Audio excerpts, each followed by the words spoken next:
আজকের লেসনের শিরোনাম হলো আইএলটিএস রাইটিংয়ে ভালো স্কোরের জন্য বাক্যের ভিন্ন স্ট্রাকচার ব্যবহার। অর্থাৎ আজকের লেসনে আমরা আপনাকে বিভিন্ন প্যাটার্নে অর্থাৎ বিভিন্ন স্ট্রাকচারে বাক্য তৈরির যে বিষয়টি এটি দেখাবো। তো অনেক ছাত্রছাত্রী আমাকে বলেছে যে তারা কারেক্ট বাক্য তৈরি করতে পারে না, অথবা আমি যখন নানান গ্রুপে আপনাদের কমেন্টগুলো দেখি বা আইএলটিএস রাইটিং চেক করি, তো তখন আমি দেখেছি যে আপনারা বাক্যের গঠনে ভুল করছেন। তো এই ভুল থেকে বাঁচার জন্য প্রথমত যে বেসিক যে সেন্টেন্স প্যাটার্ন বা বেসিক যে স্ট্রাকচারগুলো আছে এইগুলো ঠিক করতে হবে, তারপর এইগুলোর সাথে আরও অতিরিক্ত আইডিয়া অ্যাড করতে হবে। তো আজকের লেসনটি আপনাদের যদি ভালো লাগে তাহলে এই লেসনেরও আমি কয়েকটি পার্ট বানাবো। তো আজকের লেসনে আমরা দিয়েছি সহজ সহজ বাক্য। এরপরে আমি কি করব, এই বাক্যগুলোর সাথে আরও কিছু আইডিয়া অ্যাড করে বাক্যগুলোকে কিভাবে আরও লং করা যায় সেটা দেখিয়ে দিব। সবার আগে আপনাকে মনে রাখতে হবে যে কোর বাক্যটা যদি আপনি ঠিক না করতে পারেন, এডিশনাল ইনফরমেশনকেও আপনি সুন্দরভাবে অ্যাড করতে পারবেন না। তো আমরা কোর বাক্য বলতে কোন জিনিসটা বুঝি? একটা বাক্যের সাবজেক্ট, ভার্ব এবং এরপরে একটা বা দুইটা শব্দকে আমরা কোর বাক্য বলে থাকি। প্রিপোজিশন দিয়ে আইডিয়া অ্যাড করলে বা ভার্ব আইএনজি দিয়ে আইডিয়া অ্যাড করলে বা অন্য কোনো এলিমেন্ট দিয়ে আইডিয়া অ্যাড করলে ওইগুলোকে আমরা এডিশনাল ইনফরমেশন বলি। তো আজকের বাক্যগুলো আমরা দেখা শুরু করি। তো আমরা বাক্যটা শুরু করব একটা ভার্ব দিয়ে তৈরি শব্দগুচ্ছ, যেমন সলভ প্রবলেমস মানে সমস্যা সমাধান করা। তো সলভ প্রবলেমস এই একটা ভার্ব ফ্রেজকে আমরা নানান প্যাটার্নে ইউটিলাইজ করার চেষ্টা করব, এটাকে চেঞ্জ না করে। তো প্রথম আমরা যদি সলভ প্যাটার্নের আগে যদি জাস্ট আই শব্দটা যুক্ত করি তখন এটা হয়ে যাবে আই সলভ প্রবলেমস, যার অর্থ আমি সমস্যা সমাধান করি। এটাকে আমরা বলি প্রেজেন্ট ইনডিফিনিট টেন্স। আমরা ইনফরমেশন প্রেজেন্ট করার জন্য প্রেজেন্ট ইনডিফিনিট টেন্স সাধারণত ব্যবহার করে থাকি।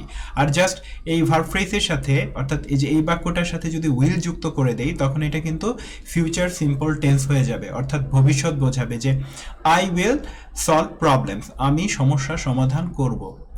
এবার দুইটাকে তুলনা করেন, একটা হলো আমি করি, একটা তথ্য দিলেন, আর একটা আমি সমস্যা সমাধান করব। ব শব্দটা বাংলা বাক্যের শেষে আসবে, অর্থাৎ এটা হলো ফিউচার সিম্পল, আমি সমস্যা সমাধান করব। এখন আপনি যদি বলেন আমার সমস্যা সমাধান করা দরকার বা আমাদের সমস্যা সমাধান করা দরকার, I need to solve problem. Need to শব্দটার অর্থ দরকার, আর আমাদের হলে we need to solve problems. এবার আবার খেয়াল করে দেখেন, সলভ প্রবলেমসটা কিন্তু এখানেও আসছে বাট নিড টুর পরে বসেছে।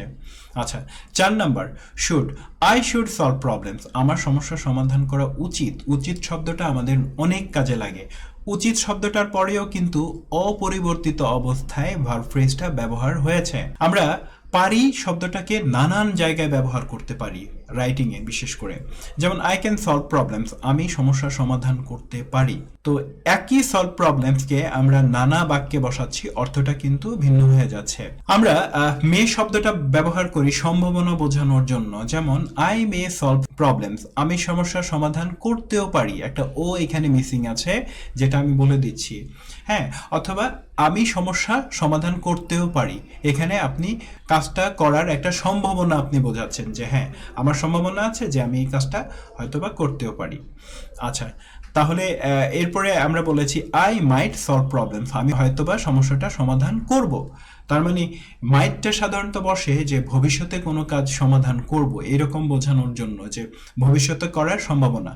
যেমন এখানে উইলে বলা হয়েছে আই উইল সলভ প্রবলেমস, আমি সমস্যার সমাধান করব। মাইট মানে হয়তো সমাধান করব, মাইট দিয়ে আপনার পসিবিলিটি বোঝায়।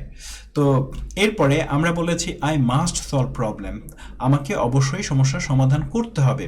অথবা আপনি এটাকে বলতে পারেন আমি অবশ্যই সমস্যাটা সমাধান করব।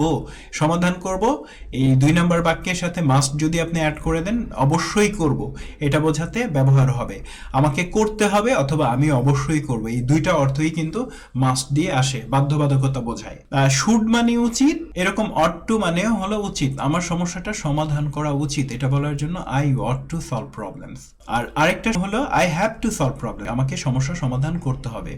এই ফর্মগুলো কিন্তু স্পিকিংয়েও ব্যবহার হয়। জাস্ট আমরা যদি ভার্ব ফ্রেজটা চেঞ্জ করে দেই তখনই কিন্তু অর্থটা মানে চেঞ্জ হয়ে যাবে। আমরা যদি বলি কোনো কিছুতে হবে, এটা বলার জন্য হ্যাভ টু ব্যবহার করতে হবে। তাহলে চলেন আমরা কি করি, মানে মূল বাক্য ঠিক রেখে আরেকটা ভিন্ন ভার্ব ফ্রেজ ব্যবহার করে আজকের লেসনটাকে আরেকটু প্রেজেন্ট করি। চলেন আমরা আরেকটা স্লাইডে চলে যাই। রাইটিং এ হয়তোবা আপনার পরিবেশ রিলেটেড কোনো টপিক আসতে পারে, তখন আপনি হয়তোবা বলতে পারেন যে রিডিউস পলিউশন মানে দূষণ কমানো, এটাকে আপনি নানান ভাবে প্রেজেন্ট করতে পারেন। আই রিডিউস পলিউশন, আমি দূষণ কমাই। আই উইল রিডিউস পলিউশন, আমি দূষণ কমাবো। I need to reduce pollution, আমার দূষণ কমানো দরকার। এখানে উই দিতে পারি যে we need to reduce pollution, আমাদের দূষণ কমানো দরকার। আই শুড রিডিউস পলিউশন, আমার দূষণ কমানো উচিত। আমরা এখানে আই না দিয়ে যদি বলি the government should reduce pollution, সরকারের দূষণ কমানো উচিত। আই দিয়ে কেন করেছি? বাক্যটা সহজ হবে, ছোট দেখাচ্ছে, পড়তে সুবিধা হবে। আই ক্যান রিডিউস পলিউশন, আমি দূষণ কমাতে পারি। তো কেন আপনারা এটা পড়বেন?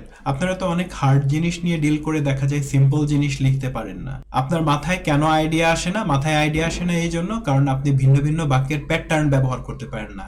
আর আপনি কি জানেন, নানা ধরনের প্যাটার্ন একই প্যারাগ্রাফে যদি ব্যবহার করতে পারেন তাহলে আপনি কিন্তু ভালো স্কোর তুলতে পারবেন। এই জন্য আপনাকে যেটা করতে হবে, আমি যদিও রিডিউস পলিউশন দিয়েছি, আপনাকে নানা ধরনের প্যাটার্ন একটা প্যাসেজে ব্যবহার করতে শিখতে হবে, সেক্ষেত্রে আপনার স্কোরটা ভালো আসবে। আই মে রিডিউস পলিউশন, আমি দূষণ কমাতেও পারি। আচ্ছা, এখন আমরা এখানে বলতে পারি সরকার, the government may reduce pollution, সরকার দূষণ কমাতেও পারে। কিভাবে কমাতে পারে? আমরা বাক্যটাতে বাই যুক্ত করে যদি বলি বাই অ্যাডপ্টিং সাম স্টেপস, কিছু পদক্ষেপ অবলম্বন করে, অথবা বাই টেকিং সাম স্টেপস, কিছু পদক্ষেপ গ্রহণ করে, এইভাবে কিন্তু আমরা আমাদের কথাটা কন্টিনিউ করতে পারি। আচ্ছা, এখানে বলেছি আই মাইট রিডিউস পলিউশন, আমি হয়তো দূষণ কমাবো। কেউ যদি বলে যে এনভায়রনমেন্টের কি কি ইমপ্রুভমেন্ট হবে, যে আমরা বলতে পারি এরকম the government might reduce pollution, সরকার হয়তো দূষণ কমাবে। আমরা এইভাবে রিডিউস পলিউশন এই সুন্দর গুচ্ছটাকে ব্যবহার করব। তো আমরা দেখলাম যে নানা বাক্যে নানা প্যাটার্ন একটু চেঞ্জ করে কিন্তু আমরা এখানে 10টা আলাদা আলাদা প্যাটার্ন এখানে শিখে ফেললাম। তো আপনারা যদি চান যে আগামী লেসনে আমি এই লেসনটা কন্টিনিউ করে এখানে আরো কিছু প্যাটার্ন অ্যাড করি, তাহলে আমি আরো কিছু প্যাটার্ন আপনাদের জন্য অ্যাড করব এবং এটা নিয়ে আরো একটা লেসন বানাবো। তো চলেন আমরা আরেকটা ভার্ব ফ্রেজে এই 10টা সেন্টেন্স স্ট্রাকচার ব্যবহার করি যাতে এটাকে ভালো করে রপ্ত করতে পারি। আমরা সবাই জানি যে অ্যাড্রেস মানে হলো ঠিকানা, বাট অ্যাড্রেস চ্যালেঞ্জেস মানে চ্যালেঞ্জ মোকাবেলা করা, বা অ্যাড্রেস দ্য প্রবলেম সমস্যাটাকে সমাধান করা। অর্থাৎ ভার্ব হিসেবে অ্যাড্রেস শব্দটা ব্যবহার হলে এর অর্থ হয় সমাধান করা। তাহলে অ্যাড্রেস চ্যালেঞ্জ মানে চ্যালেঞ্জ মোকাবেলা করা। তো আমি এখানে বলেছি আই অ্যাড্রেস চ্যালেঞ্জ, আমি চ্যালেঞ্জ মোকাবেলা করি। উইল দেওয়ার পরে অর্থটা চেঞ্জ হলো আই উইল অ্যাড্রেস চ্যালেঞ্জেস, আমি চ্যালেঞ্জ মোকাবেলা করব। উইল দেওয়ার কারণে বাংলা অর্থটা হলো করব। I need to address challenges, আমার চ্যালেঞ্জ মোকাবেলা করা দরকার। আই শুড অ্যাড্রেস চ্যালেঞ্জেস, আমার চ্যালেঞ্জ মোকাবেলা করা উচিত। শুড মানে উচিত। আই ক্যান অ্যাড্রেস চ্যালেঞ্জেস, আমি চ্যালেঞ্জ মোকাবেলা করতে পারি। ক্যান মানে পারি।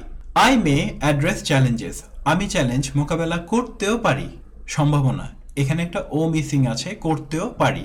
আই মাইট অ্যাড্রেস চ্যালেঞ্জেস, আমি হয়তো চ্যালেঞ্জ মোকাবেলা করব, এটা ভবিষ্যতে মোকাবেলা করব। আই মাস্ট অ্যাড্রেস চ্যালেঞ্জেস, আমি অবশ্যই চ্যালেঞ্জ মোকাবেলা করব, অথবা আমাকে অবশ্যই চ্যালেঞ্জ মোকাবেলা করতে হবে। হ্যাভ টু দিয়ে তে হবে অর্থটা বেশি ভালোভাবে আসে, বাট মাস্ট দিয়ে বললে আমি অবশ্যই চ্যালেঞ্জ মোকাবেলা করব। হ্যাভ টু আর মাস্টের মধ্যে এটা একটা পার্থক্য। আচ্ছা, অট টু হলো শুডের মতো, আমার চ্যালেঞ্জ মোকাবেলা করা উচিত। অর্থাৎ শুডের আরেকটা ভার্সন হলো অট টু। তো আমরা আরেকটা ভার্ব ফ্রেজ নিয়ে সামনে অগ্রসর হব। এনহ্যান্স স্কিল, যার অর্থ হলো দক্ষতা বৃদ্ধি করা। আই এনহ্যান্স স্কিল, আমি দক্ষতা বৃদ্ধি করি। আপনি বলতে পারেন উই এনহ্যান্স স্কিল, আমরা দক্ষতা বৃদ্ধি করি। আই উইল এনহ্যান্স স্কিল মানে আমি দক্ষতা বৃদ্ধি করব। এনহ্যান্স স্কিলের সাথে আই উইল যুক্ত হয়েছে। আমার দক্ষতা বৃদ্ধি করা দরকার। I need to enhance skill. আচ্ছা, আমার দক্ষতা বৃদ্ধি করা উচিত। I should enhance skill. আচ্ছা, আমি দক্ষতা বৃদ্ধি করতে পারি। I can enhance skill. I may enhance skill, আমি দক্ষতা বৃদ্ধি করতেও পারি। একটা ও হবে, ও মিসিং আছে। আই মাইট এনহ্যান্স স্কিল, আমি হয়তো দক্ষতা বৃদ্ধি করব, ভবিষ্যৎ বোঝানোর জন্য। আই মাস্ট এনহ্যান্স স্কিল, আমি অবশ্যই দক্ষতা বৃদ্ধি করব। করতে হবে না বলে করব বলবেন এই জায়গাটাতে, প্রত্যেকটাতেই। আই মাস্ট, আমি অবশ্যই করব। আমি কি করব? অবশ্যই এনহ্যান্স স্কিল, আমি আমার দক্ষতা বৃদ্ধি করব। I ought to enhance skill, আমার দক্ষতা বৃদ্ধি করা উচিত। শুড বা অট টু মানে উচিত। I have to enhance skill, আমাকে দক্ষতা বৃদ্ধি করতে হবে। হ্যাভ টু মানে তে হবে। তো এনহ্যান্স স্কিলকে আমরা 10 ভাবে ব্যবহার করে বাক্য তৈরি করলাম। আমাদের লেসনের এ পর্যায়ে আমরা আরো একটি ভার্ব ফ্রেজ শিখব। বুস্ট ইকোনমিক গ্রোথ মানে অর্থনৈতিক উন্নয়নকে বৃদ্ধি করা। বুস্ট শব্দটার অর্থ বৃদ্ধি করা বা সমৃদ্ধ করা। ফার্স্ট বাক্যটা হলো আই বুস্ট ইকোনমিক গ্রোথ, আমি অর্থনৈতিক উন্নয়ন বৃদ্ধি করি। I will boost economic growth, আমি অর্থনৈতিক উন্নয়ন বৃদ্ধি করব। I need to boost economic growth, আমার অর্থনৈতিক উন্নয়ন বৃদ্ধি করা দরকার। I should boost economic growth, আমার অর্থনৈতিক উন্নয়ন বৃদ্ধি করা উচিত। I can boost economic growth, আমি অর্থনৈতিক উন্নয়ন বৃদ্ধি করতেও পারি। আচ্ছা, অথবা আপনি বলতে পারেন the government can boost economic growth, সরকার অর্থনৈতিক উন্নয়ন বৃদ্ধি করতে পারে। তো আমি প্রথম পাঁচটা বলে দিলাম, বাকি পাঁচটা আপনি পদ দিয়ে নিজে নিজে শিখে ফেলুন। এবার যারা নিয়মিত আমার লেসন দেখেন তারা অবশ্যই এ পর্যন্ত লেসনের দেখে ফেলেছেন। তাদেরকে বলছি, অনেক বড় বড় সেন্টেন্স শিখে বা অনেক কিছু মুখস্থ না করে বরং আপনি যদি বুঝে বুঝে এইখানে যে সেন্টেন্সগুলো দেওয়া আছে এটা যদি শেষ করেন এবং স্টেপ বাই স্টেপ এটা যদি কন্টিনিউ করতে থাকেন, আপনার বোঝার অ্যাবিলিটি অনেক বাড়বে, লেখার যে সৌন্দর্য সেটাও অনেক বাড়বে। জাস্ট একটা জিনিস চিন্তা করে দেখেন যে বুস্ট ইকোনমিক গ্রোথ, এটাকে আমরা আই দিয়ে, আই উইল দিয়ে, আই নিড টু দিয়ে, আই শুড দিয়ে, আই ক্যান দিয়ে, আই মে দিয়ে, আই মাইট দিয়ে, আই মাস্ট দিয়ে, আই অট টু দিয়ে, আই হ্যাভ টু দিয়ে প্রেজেন্ট করতে পারি। প্রতিবারই মিনিংটা কিন্তু চেঞ্জ হয়ে যায়। এই চেঞ্জগুলো যদি লক্ষ্য করেন, ভালো স্কোর তোলা যেমন সম্ভব হবে, আপনার নিজের ইংরেজির লেভেলও ভালো হবে। আজকের লেসনটা কেমন লাগলো এটা কমেন্টে আমাদেরকে জানান। সো আপনারা হোপফুলি অনেক ভালো করবেন এবং সেইভাবেই অগ্রসর হচ্ছেন। টেস্ট প্রিপারেশন সেন্টারে আপনারা যদি কোনো কোর্স করতে চান বা টেস্ট প্রিপারেশন সেন্টারে এসে যদি ফ্রি ক্লাস করতে চান, ইউ আর অলওয়েজ ওয়েলকাম। তো সবাইকে শুভকামনা জানিয়ে আজকের লেসনটি এখানেই শেষ করছি।